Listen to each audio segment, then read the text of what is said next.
Olá, bem-vindos! Este aqui é o BLT, Bíblia, Literatura e Teologia. Estamos aqui reunidos para ter este momento gostoso para compartilhar sobre a Bíblia, é claro, o nosso tema, também para compartilhar sobre literatura e sobre teologia. Por quê? Porque o BLT é o seguinte: se a Bíblia é o nosso alimento, uma teologia e uma boa literatura é o tempero que torna a nossa leitura da palavra muito mais prazeroso, muito mais gostoso. Então estamos reunidos aqui e eu quero hoje tocar um assunto bem interessante, justamente por todas as coisas que vem se falando neste tempo, não?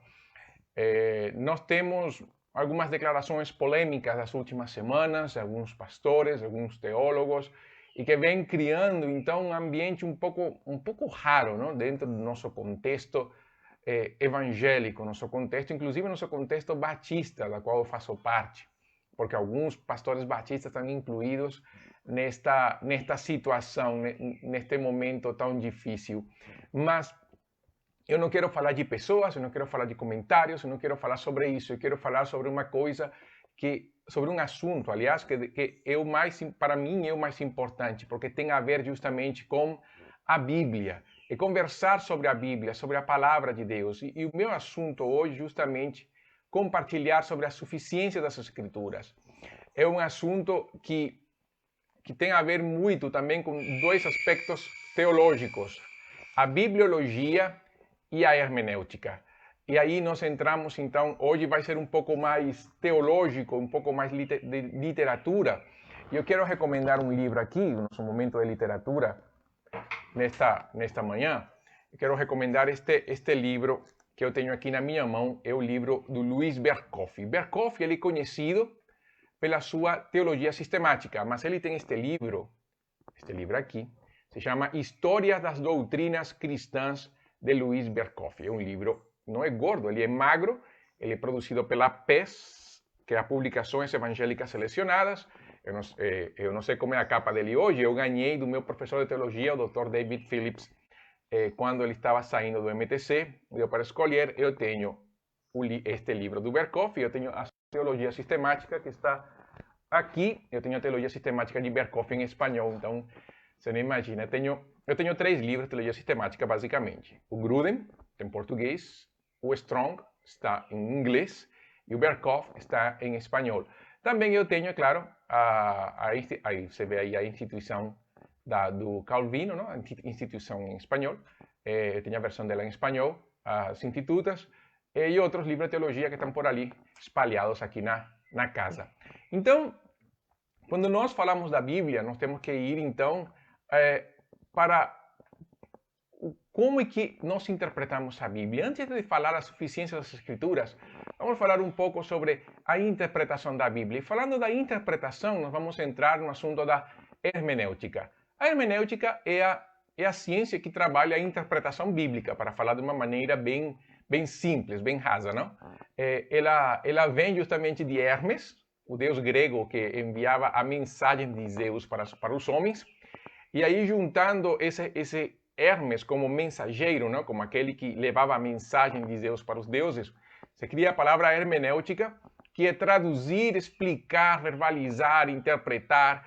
Então, ela vai trabalhar com princípios e regras ordenados sistematicamente, através dos quais podemos verificar, é claro, se a conclusão que nós temos tomado, que nós temos nessa hora é certa ou não. A hermenêutica não é uma ciência bíblica somente, também nós temos a hermenêutica jurídica. Eu tenho um livro de um amigo meu, ele é mestre em direito, o Igor Ramos, que ele trabalha justamente a hermenêutica no direito. Escreveu um livro, inclusive, o livro está lá em cima, dentro da minha coleção, autografado por ele. O Igor, um grande amigo meu, professor da Faculdade de Santo Agostinho, lá em Montes Claros. Então, a hermenêutica não é somente uma questão bíblica, a arte de interpretar é sobre qualquer texto. É claro que a interpretação bíblica é um ramo, não, da hermenêutica, e ele se alimenta da exegese. A exegese não é outra coisa do que o significado do texto de acordo com seus originais. Vamos lembrar aqui, e é bom ressaltar, que a Bíblia não foi escrita em português. A Bíblia foi escrita em três idiomas, não? Em 3 línguas: em hebraico, em aramaico e grego. E nós temos que levar em conta isso porque o hebraico, o aramaico e o grego são línguas muito ricas com relação ao significado do texto, com relação ao sentido do texto. São ricas também na sua abordagem gramatical, elas têm tempos verbais diferentes. O hebraico tem 7 formas de trabalhar o verbo, como 7 forças do verbo. E aí vai mostrando qual é o mais relevante, qual é o menos relevante. Nós temos no grego também tempos, declinações. Então, assim, a exegese é um ramo muito grande, que se alimenta, por outro lado, do estudo do hebraico e do grego do estudante de teologia. Ver grego e hebraico no seminário não torna a pessoa um exegeta. Isso é um assunto interessante, bom de ressaltar. Porque tem pessoas, inclusive, que pegam um dicionário bíblico. Eu tenho aqui o Dicionário Internacional de Teologia do Antigo Testamento. E tem pessoas que pegam o dicionário, leem e já parece que já são iluminados para interpretar o texto. E nem sempre é assim. Porque, como eu falei, tem declinações, tem maneiras verbais, tem força. E dependendo disso, você vai ter que ver na área exegética qual é o verbo que realmente está marcando o texto, qual é o tempo que está marcando o texto, e dependendo disso, então vem a análise exegética. Com a análise exegética do texto, então vem a interpretação. E quando nós falamos disso, nós vemos por que muitas pessoas, usando dicionários até bons, de grego e hebraico, e outros indo além, usando somente a internet, o Google Tradutor, eles vão querer, então, distorcer o texto, dando um sentido que o texto nunca teve. Então, assim, é muito cuidadoso, o critério para usar os dicionários bíblicos é muito criterioso. Não é assim uma coisa como pegar um dicionário português, inglês, português, espanhol, e ver o sentido e falar assim, tá, é isso. Não, tem palavras que têm vários significados de acordo com o seu contexto e a forma gramatical. Se está em voz passiva, se está em voz ativa, no caso do grego, não? Se ele está no subjuntivo, se ele está no auristo. Então, e lá vai. E se for no hebraico, pior, porque se está no ifel, no ipiel, então aí ele vai mudando a maneira como ele se apresenta no texto. Então, isso é muito interessante. Aí, é claro que dá para pensar assim, poxa, então interpretar é complicado. Não.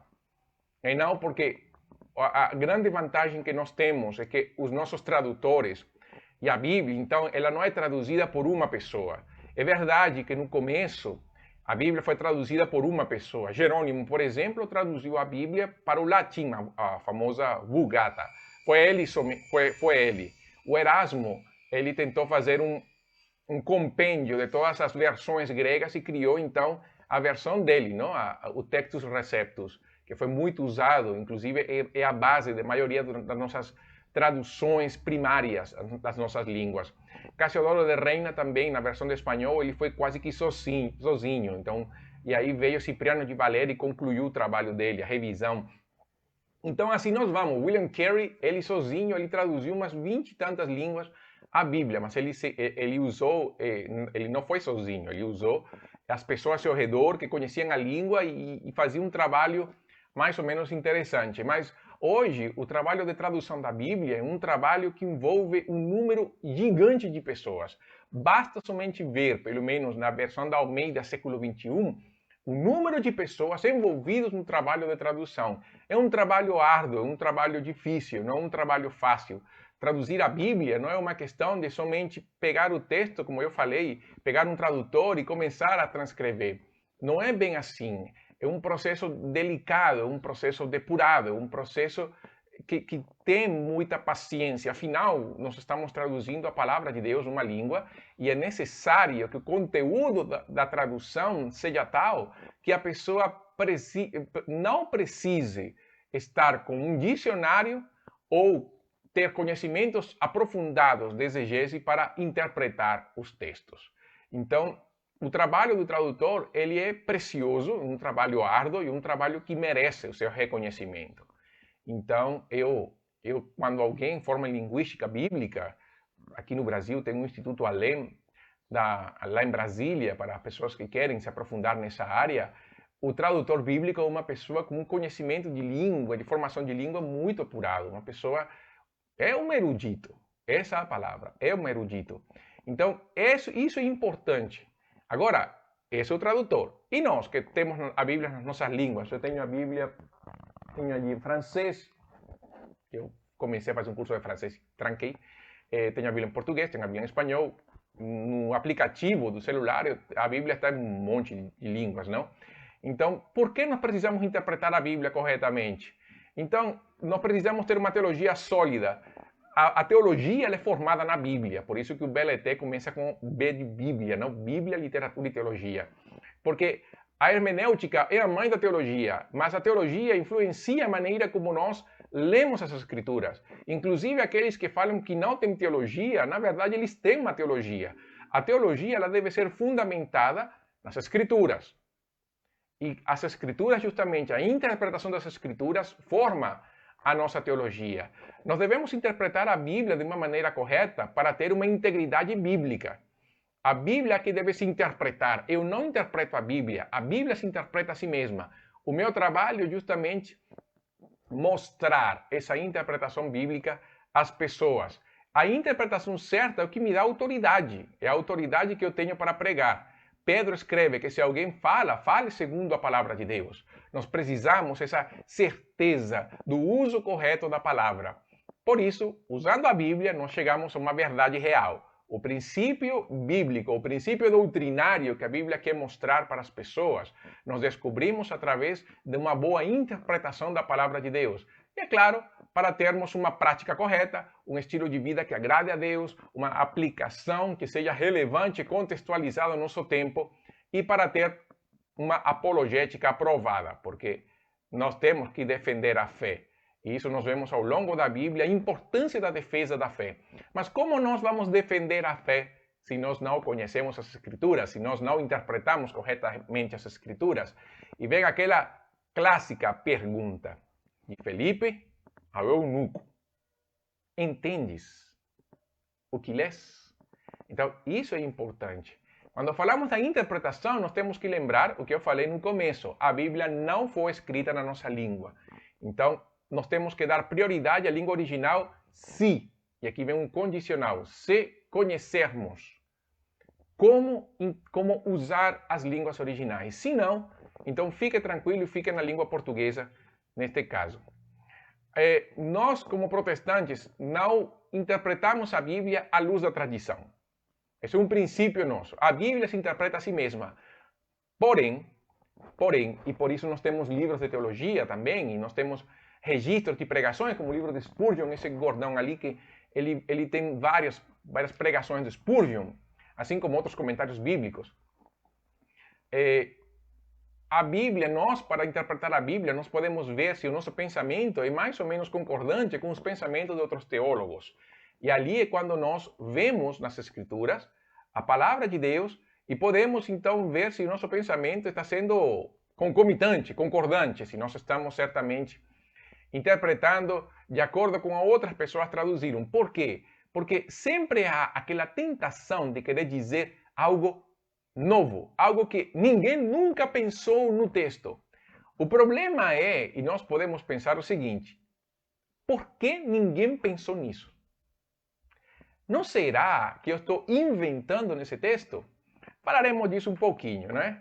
Quando eu falei que nós criamos nossas próprias teologias, é uma grande verdade. Inclusive, o nosso estilo de vida, o nosso histórico também influencia a interpretação da Bíblia. Não é a mesma coisa uma pessoa, quando nós vemos pelo menos o pecado, e vamos falar sobre, por exemplo, da alta pecaminosidade do ser humano, da depravação total, que deveria ser uma doutrina básica em todas as igrejas. E, na verdade, a depravação total nem sequer pode-se dizer que é um patrimônio das igrejas reformadas. Na verdade, é algo bíblico. Eu acredito que muitos cristãos de várias vertentes compartilham o princípio da depravação total, que será um assunto que falaremos em algum momento. Dependendo do contexto da pessoa, e aqui nós podemos pensar em Pelágio e Agostinho, por exemplo. O Pelágio teve uma vida sossegada, tranquila, ele ministrou numa igreja que estava em paz, ele veio de uma família cristã, então ele pensou que, bom, se a minha vida foi assim, então deve ser assim. Então ele não acreditava muito na ideia do pecado original, ele não falava que o homem nascia pecador, enfim, ele criou uma teologia distorcida com relação à depravação total. Agostinho, por outro lado, sendo criado num lar cristão, sendo criado por uma mãe que ensinou a palavra, ele se desviou. Basta ler as Confissões de Agostinho para saber a vida que ele teve. E quando ele volta a Deus e volta às Escrituras, ele entende que a condição dele é padrão em todos, só que todos temos o potencial de ser, só que ele deixou isso rolar. Então ele fala, poxa, todos somos pecadores, à luz de Romanos 3. E ele então fala da depravação total. Então, às vezes, o nosso contexto influencia a nossa teologia. E nessas condições, nós devemos, às vezes, nos despir das nossas ideologias, dos nossos conceitos, quando estudamos a palavra de Deus. E nos esforçar para permitir que a Bíblia, de uma maneira transparente, possa se manifestar nas nossas pregações e interpretações para a vida, porque a hermenêutica não é somente para pregar. A hermenêutica ela deve ser usada no nosso devocional, na nossa vida diária, para mudar a nossa vida segundo o padrão de Deus. E como eu falei, precisamos de eruditos que nos ajudem na nossa caminhada. Então, a interpretação da Bíblia não é uma coisa homogênea ao longo da história da interpretação da igreja. E isso aí é um dos maiores problemas que nós temos. Não houve, aliás, um consenso maioritário no começo da história da igreja ou na história dos judeus para interpretar a Bíblia.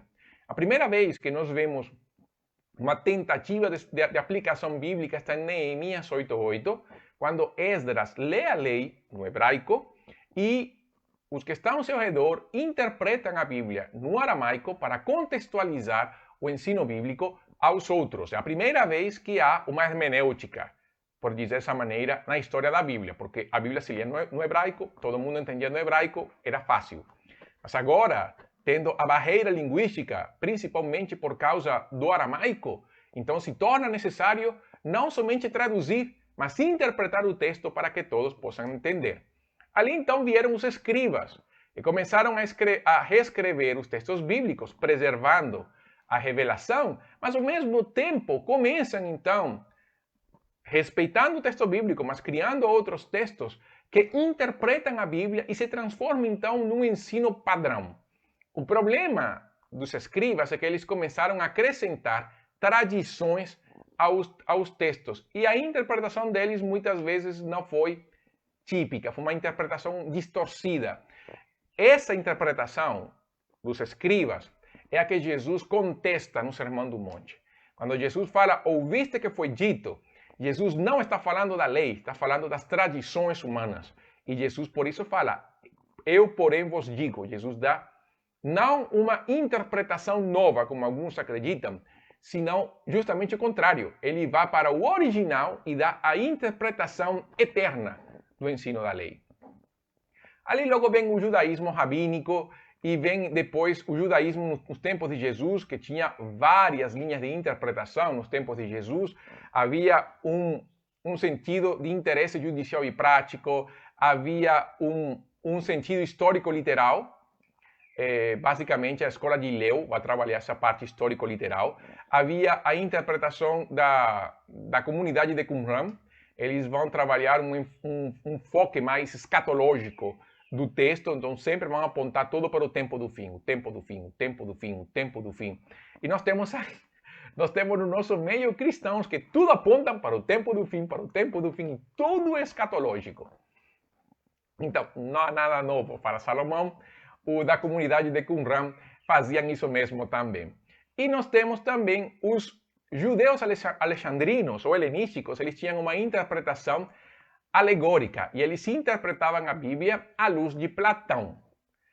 E ali então, Filho, que foi o máximo expoente dessa teologia alegorizadora, trabalhava baseado na convicção de que o sentido literal da Escritura era uma concessão à nossa fraqueza, representando um nível imaturo de compreensão da palavra, sendo então um sentido alegórico reservado para os maduros. Então, Filho faz uma distinção entre o crente comum e o crente elevado.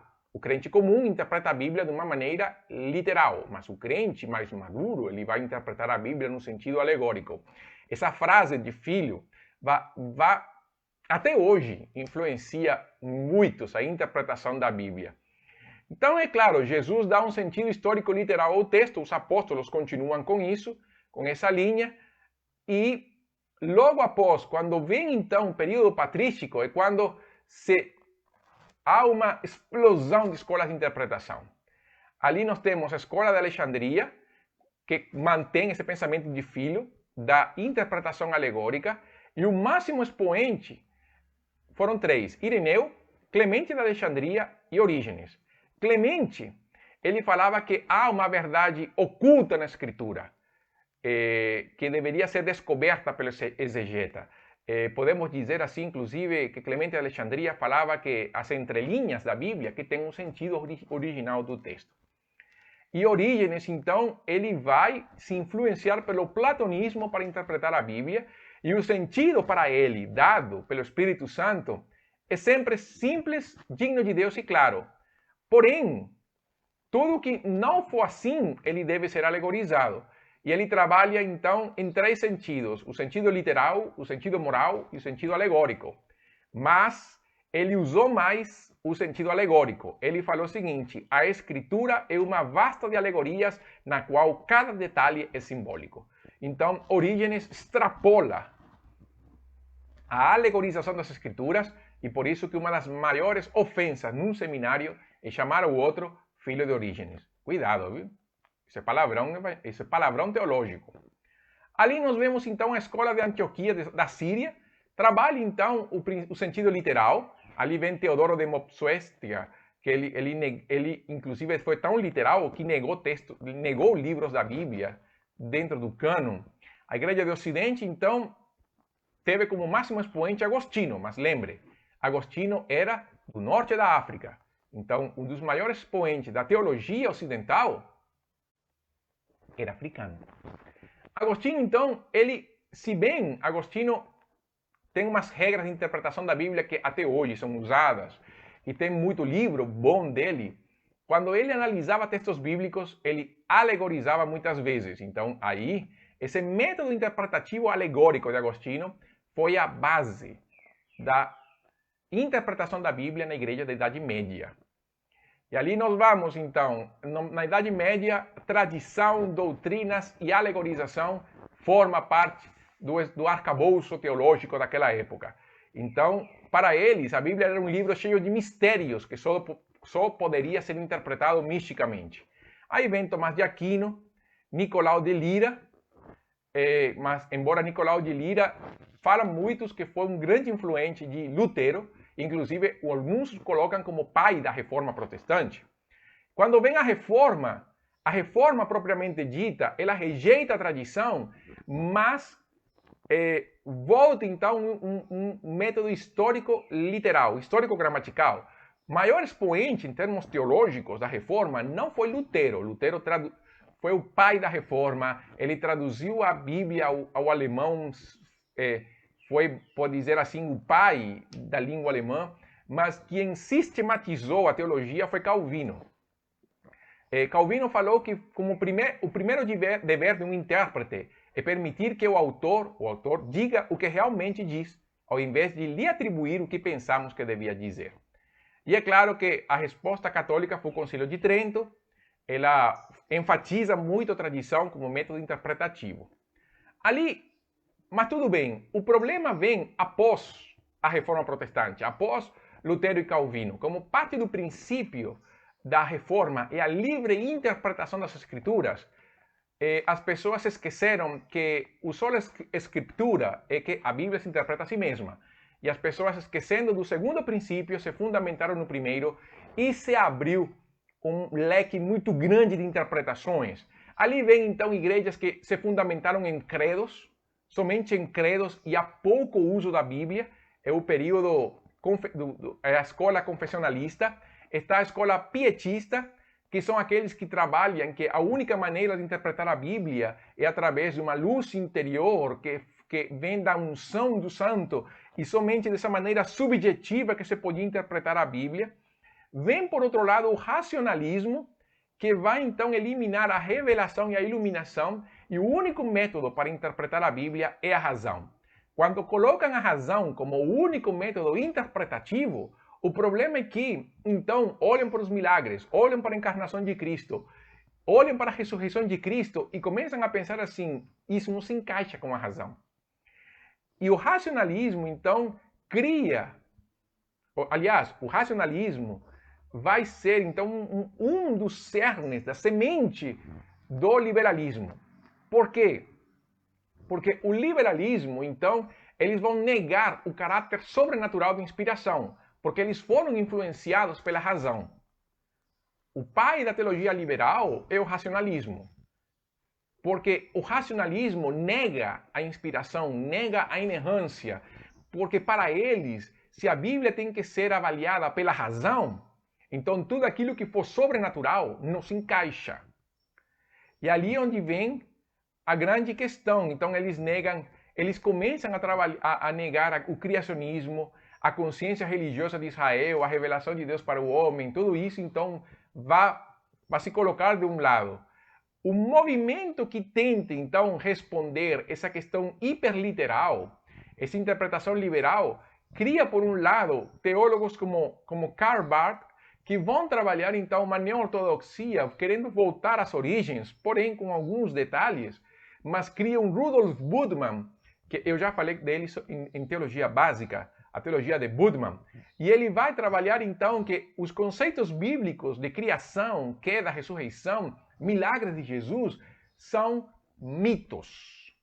E a tarefa principal do intérprete é despir o mito dos seus envoltórios históricos a fim de descobrir a verdade existencial que ele contém. Por exemplo, Jesus cura um leproso. Budman vai dizer, não, Jesus não curou um leproso. Na verdade, isso é o que Jesus faria se encontrasse um leproso. O princípio por trás é este. Então, ele nega a historicidade da Bíblia. Então, essa teologia liberal que se alimenta de Budman abre então a possibilidade de novos livros da Bíblia, de um cânon incompleto. E isso é o que alimenta aquela ideia de colocar então o Evangelho da Maria Magdalena, o Evangelho de Tomé, o Evangelho de Barnabé, dentro do contexto bíblico. Mas, na verdade, se você lê o Evangelho de Tomé, é duro, viu? E o Evangelho da Maria Magdalena é pior ainda. Enfim, ali vem um novo movimento que tenta, então, interpretar a Bíblia no contexto do leitor. Então, o texto bíblico interpreta o leitor e não o contrário. Ali, então, a Bíblia é confrontada com o momento em que ela vive. Isso é conhecido como a nova hermenêutica. Heidegger, Fudge, Evelyn, todos seguidores de Budman. Eles vão trabalhar o quê? Eles vão trabalhar que a Bíblia precisa, então, ser reinterpretada à luz do momento histórico em que está se vivendo. Então, quando isso acontece, ao invés da Bíblia confrontar a sociedade, é a sociedade que vai confrontar a Bíblia. Ao invés da Bíblia confrontar o leitor vai confrontar a Bíblia. E a interpretação do texto é condicionada ao contexto na qual está se vivendo hoje. E ali, meu amigo, entramos no histórico gramatical, que é o quê? O sentido de um texto é aquele que o autor original tinha em mente. Lembre, o autor não escreveu pensando na igreja do século XXI. O autor pensou na comunidade na qual ele escreveu. A intenção do autor pode ser resgatada com o máximo de exatidão, observando-se os fatos da história e as regras. Das regras gramaticais, é claro, não? Aplicáveis ao texto sob estudo. A tarefa do intérprete, então, é procurar compreender mais plenamente o sentido intencional do autor original, usando estudos de história, cultura, linguagem, geografia e um monte de ferramentas. Lembrando que este BLT que está saindo agora pelo Facebook Live, ele também vai estar disponível no YouTube, um pouco mais na frente, e nas plataformas de podcast de Spotify e Deezer. Então, se você por acaso não pegou este BLT hoje, ou pegou incompleto, ou quer salvar ou assistir em outra plataforma, o BLT vai estar disponível nas plataformas YouTube, Spotify e Deezer. É só depois disso aqui, você começa a assistir, você vai ver que o BLT está em várias plataformas para ajudar na distribuição da palavra de Deus, uma boa teologia, uma boa literatura. Então, assim, quando falamos da suficiência da Bíblia, nós temos que ver, então, que na hora de interpretar a Bíblia, nós temos que usar a Bíblia como suficiente para nós. E aqui é quando nós podemos pensar na importância da Bíblia como o único livro que deve ser interpretado por si mesmo. A importância da Bíblia por ela ser suficiente para nos mostrar a revelação de Deus. Jesus confrontando os fariseus em João 5,39, ele fala assim, vocês esquadrinham as escrituras, vocês leem as escrituras porque vocês acreditam que nela está a vida eterna, mas elas dão testemunho de mim. No salmista fala que a soma da palavra de Deus é a verdade. Pedro fala que é a palavra profética mais segura. Paulo escreve a Timóteo que toda a escritura é inspirada por Deus e ela é útil para formar o homem de Deus, para que o homem de Deus esteja preparado para toda boa obra. Jesus mesmo dá importância às escrituras porque ele cita as escrituras. Quando nós vemos a história da Bíblia, quando nós vemos a interpretação bíblica, quando nós vemos a maneira como a Bíblia se interpreta, ela se interpreta a si mesma de uma maneira histórica e gramatical. O livro de Hebreus é o mais próximo que nós temos a uma pregação expositiva. Leia Hebreus e você vai ter uma pregação expositiva em alguns trechos, principalmente daquele salmo que fala, se ouvirdes hoje a sua voz, não endureçais os vossos corações. Nesse trecho, o autor vai fazer uma análise exegética. Ele vai trabalhar como se fosse uma pregação expositiva. Os apóstolos, João Batista, Jesus, não trabalham pregação expositiva. Isso é uma grande verdade, embora o conteúdo da sua mensagem, das suas pregações, seja um conteúdo cheio da palavra de Deus. Mas o que nós vemos neles é justamente uma aplicação do ensino, é uma pregação, aquelas pregações rápidas, pregações flash que se fazem rapidamente.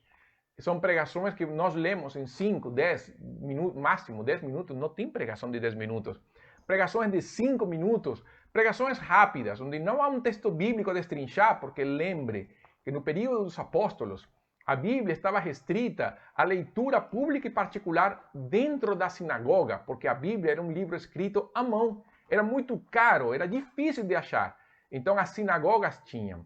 Um detalhe que está na Bíblia, na primeira viagem de Paulo, na primeira viagem missionária, nós vemos que numa sinagoga há uma leitura do texto, abrem um rolo, lêem um texto, Lucas não registra qual foi o texto lido, mas depois o líder da sinagoga fala então para Paulo e Barnabé, irmãos, se vocês têm alguma palavra de encorajamento à igreja, podem falar. E fundamentados nesse texto, eles pregam Jesus. Vejam como Paulo e Barnabé usavam então o momento da sinagoga para, lendo as escrituras, pregar a Cristo. Paulo fala aos Efésios, no capítulo 20 de Atos, que ele ensinou todo o conselho de Deus. O conselho de Deus que está nas Escrituras. A Bíblia, então, vai mostrar como a própria Bíblia ela é importante para a sua própria interpretação. Pedro vai dizer que os escritos de Paulo são compatíveis com as Escrituras. Pedro mesmo dá caráter canônico aos escritos de Paulo. O próprio Pedro. Nós vemos também como eles se ajudam mutuamente na pregação. Nós vemos isso em Atos capítulo 15, como eles juntos chegam a um consenso. Juntos não somente Pedro e Paulo, mas a igreja como um todo, reunida para resolver questões de vida, de caráter de vida. É o primeiro concílio, chamado Concílio de Jerusalém. Nós vemos como os apóstolos se importam pelas igrejas, escrevendo as epístolas, e como usam as escrituras, não para justificar o argumento deles, mas usando as escrituras, construir o argumento deles. Então, uma coisa importante é que quando eu uso as escrituras, eu não uso as escrituras para justificar um pensamento. Eu uso as escrituras para construir um pensamento que nasce do texto. Eu vou ao texto de mãos vazias. Eu tenho que ir ao texto sem pressupostos. Na hora de ler as escrituras, eu vou sem pensar naquilo que o texto poderia me dizer, naquilo que eu penso do texto. Quando eu me apresento ao texto para interpretá-lo, eu espero que o próprio texto me mostre o que eu preciso saber. isso acontece através da iluminação do Espírito Santo.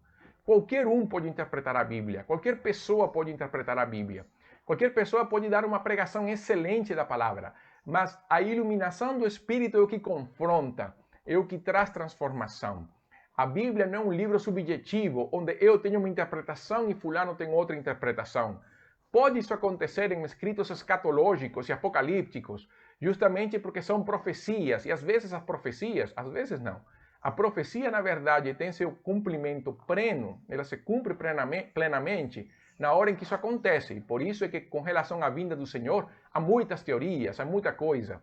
Mas quando nós vemos textos que já se cumprem, as palavras de Jesus, as profecias sobre Jesus, as palavras de Cristo, os escritos do Antigo Testamento, quando nós vemos isso, nós entendemos que, sendo já cumprido, a interpretação é fechada. O problema está quando eu quero colocar o meu pensamento, o meu raciocínio dentro das Escrituras. Quando eu quero interpretar a Bíblia à luz das minhas ideologias e pensamentos. Aí é onde radica o problema. A Bíblia é suficiente. Nós temos visto ao longo da história como as pessoas colocaram pensamentos filosóficos, por exemplo, Platão foi pensamentos filosóficos dentro da Bíblia. Quando as pessoas quiseram moldar o pensamento bíblico à sociedade. Nós vemos isso com Scofield e Hodge justificando a escravidão à luz das Escrituras. Nós vemos Hitler usando a Bíblia, acho que Mussolini também. Quando nós vemos, por exemplo, o Hugo Chávez usava a Bíblia de uma maneira destrutiva para usar a favor da sua ideologia, para eu não falar aqui do Brasil, porque cada um no seu contexto. Então, como as pessoas usam a Bíblia para justificar as suas besteiras, os seus conceitos, a sua heresia, a sua maldade. Isso invalida a Bíblia? Não. Justamente o contrário. Reforça a ideia de interpretar a Bíblia de uma maneira bíblica, de uma maneira histórico-literal, histórico-gramatical, de uma maneira que nós possamos ver a Bíblia de uma maneira literal quando é preciso, mas no contexto histórico usando as ferramentas gramaticais. Nós não podemos, e eu volto a enfatizar, interpretar a Bíblia à luz da minha ideologia e pensamento. Se assim for, não haveria consenso com relação às Escrituras, nem haveria como dizer, olha, nós acreditamos nisto como um conceito padrão. Como Igreja Batista, nós temos uma declaração doutrinária.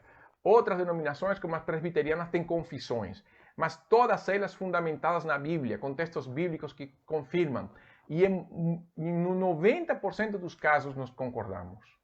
Assim também com a teologia das Assembleias de Deus, pelo menos a que eu conheci na Venezuela, ela é muito parecida com a teologia batista, no sentido do uso do texto, interpretação do texto. Se vamos para as igrejas quadrangulares, é o mesmo. Por quê? Porque há um consenso bíblico da interpretação da Bíblia de maneira histórico-gramatical. Mas quando eu tento alegorizar o texto, eu entro num momento difícil. Quando eu falo assim, não, a Bíblia quando é lida, ela se transforma na palavra de Deus, eu entro num conflito difícil nessa hora. O que eu devo fazer? As Escrituras. Ler as Escrituras à luz dela mesma, sobre a iluminação do Espírito, para que ela possa falar exatamente aquilo que ela quer dizer para mim, mas não somente na situação que eu estou vivendo, mas dentro do contexto do plano de Deus e como posso me encaixar nele. As pessoas usam muito as palavras logos e rema, que estão no grego, como para dizer que são duas coisas diferentes. Na verdade, quando nós vemos a Bíblia, nós vemos que logos e rema, que são duas palavras que poderiam ser um pouco diferentes, elas são usadas como sinônimos. Então não tem aquela coisa do logos e do rema, este é o rema para você hoje. Não tem isso, porque a interpretação bíblica seria subjetiva. O que nós temos é o logos encarnado, que veio para nos mostrar a verdadeira interpretação da Bíblia. Só a Escritura, interpretação da palavra, é o que é necessário. E antes de encerrar, eu quero agradecer a uma professora que eu tive no seminário, a Elana Vaz, que foi a que criou esse material da hermenêutica que eu usei hoje. A Elana foi uma professora maravilhosa que nós tivemos, uma grande amiga nossa, inclusive até hoje. Então eu quero agradecer a irmã Elana Vaz por esse material da hermenêutica, e o Sérgio Reis, que foi meu professor, pastor presbiteriano, que hoje está em Uberlândia. Ele foi meu professor de hermenêutica ali também. A minha gratidão Porém, material de hermenêutica eu conheci pela primeira vez quando eu era professor de escola bíblica, lá na minha cidade, em 1990, alguma coisa. E mesmo sendo da Assembleia naquela época, o conteúdo hermenêutico que eu vi nos seminários, em um seminário interdenominacional, foi o mesmo. Por quê? Porque nós queremos interpretar a Bíblia da maneira que ela é. Então, neste BLT, Bíblia, Literatura e Teologia, eu quero enfatizar a voz das Escrituras. E nós que estamos já à beira, 29 de outubro, próximo à Reforma Protestante, nada melhor do que usar a Escritura para dizer a Bíblia se interpreta a si mesma. E a igreja se reforma, sempre reformando justamente por causa do ensino da palavra, porque sempre nós vamos precisar da obra santificadora do Espírito Santo. Então este foi o BLT desta quinta-feira, Bíblia, Literatura e Teologia. Porque se a Bíblia é o nosso alimento, a boa literatura, uma boa teologia é o tempero que torna essa leitura muito mais prazeroso.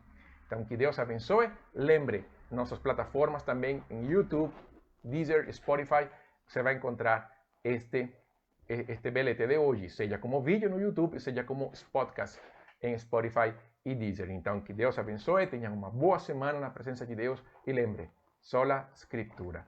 Esse é o princípio neste tempo e feliz dia da Reforma Protestante neste final de semana. Que Deus abençoe. Isto foi o BLT desta semana.